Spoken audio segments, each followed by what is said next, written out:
Hi, good morning po. Si Tita Maxi, andito na ako. Buhay na. Andito na ako sa Tita Maxi Charm Ongpin. Half day kami ngayon ha. Kung makahabol kayo, andito ako half day. Na-try ko lang kasi matapos na ang acupuncture ko, pwede na ako pumasok. Sino yun? Sino yung kailangan pumunta sa akin, mag-usap sa akin, pwede kayo pumunta dito ngayon, half day, then next week, andito na ako, papasok na ako. No? Pinapagaling ko lang pa ako, tinan mo, bawal ako magdye ng buhok, kasi naka-acupuncture yung mata ko dati, di ba? Maliit. Pinapa-acupuncture ko, hindi ako nag-botox. Pina-acupuncture ko para lumaki ang mata ko. Para lumaki, dati talagang gumaganon eh. Gusto ako mag-botox.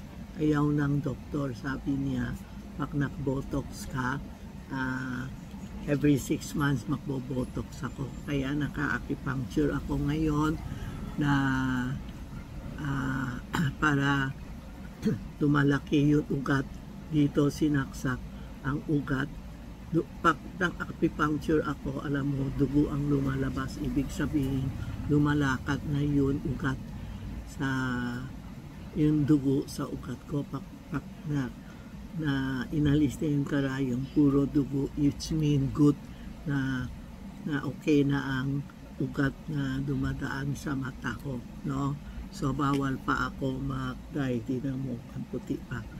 Andito si Tita Maxi kasi sa election, after election, ang dami nagte-thank you sa akin, ang dami na hahanap sa akin.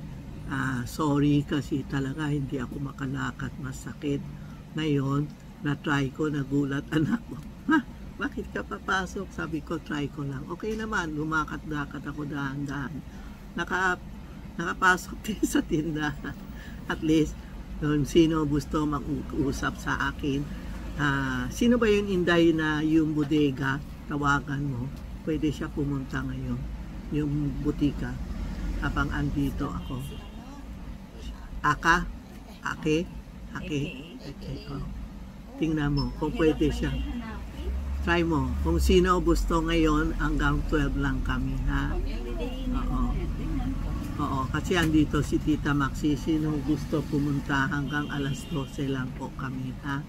Tapos sino mga may Santiago, Ren, maglagay ng alak, Inday, kasi birthday, sa Taiwan po, ngayon araw, makihingi ka ng pera kay Santiago ngayon araw. Maski may pera ka, hihingi ka ngayon araw, bigay mo siya ng alak, tapos sabihin mo, Santiago, ako si Tita Maxi, bigay mo kami maraming customer kasi eleksyon, medyo mahina ang pera namin sa eleksyon. Ang dami na complain sa akin, maski na nasa bahay ako, work at home ako, ang dami din tumatawag sa akin na mahina ang negosyo kasi eleksyon eh.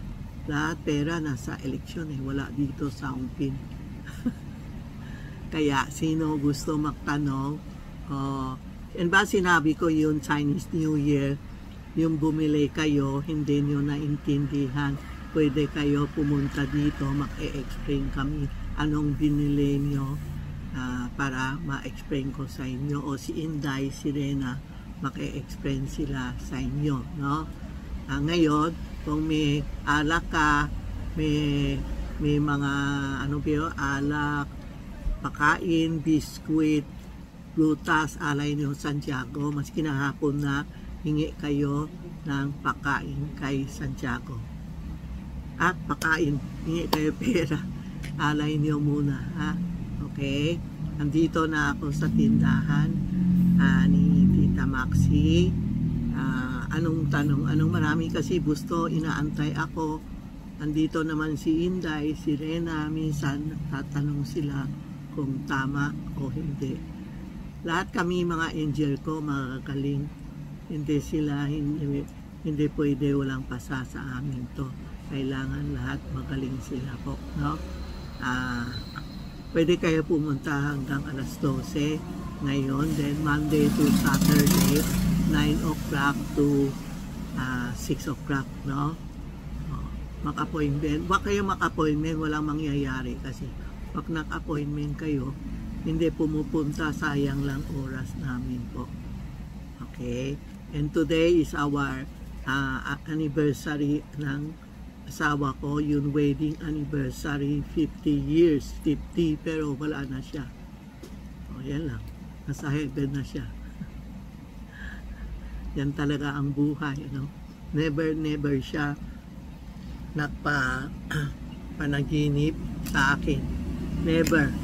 Yung namatay siya hanggang ngayon, never. Maski na isang, how are you? Wala. Ibig sabihin, okay na siya, umalis na, tapos na ang utang natin. Alam mo yung mga asawa-asawa, pag tapos na ang utang, isa aalis isa iiwan. O, ganun yan. Kaya, pag tapos na ang utang, umaalis na siya. Iiwan ka kasi tapos na utang mo. Diba? Para yung mga asawa, away ng away. Kasi dati reincarnation, puro away. Ganun talaga ang buhay po, ha?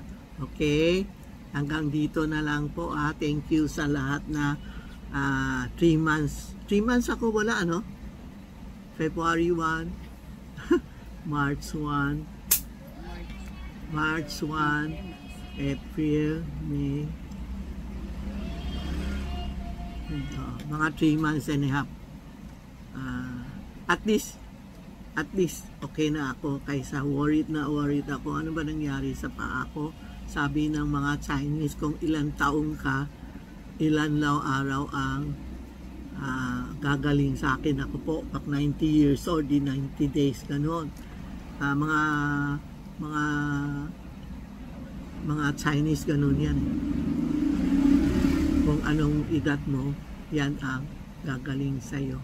Thank you. Thank you sa Santiago ay Mama Mary na tulong sa akin. Bango ang kape nyo. Nagtulong sa akin. Binantay itong tindahan. Si Inday, si Rena, nagbabantay dito po. Thank you. Salamat sa lahat na nanonood sa amin. Salamat po. Thank you.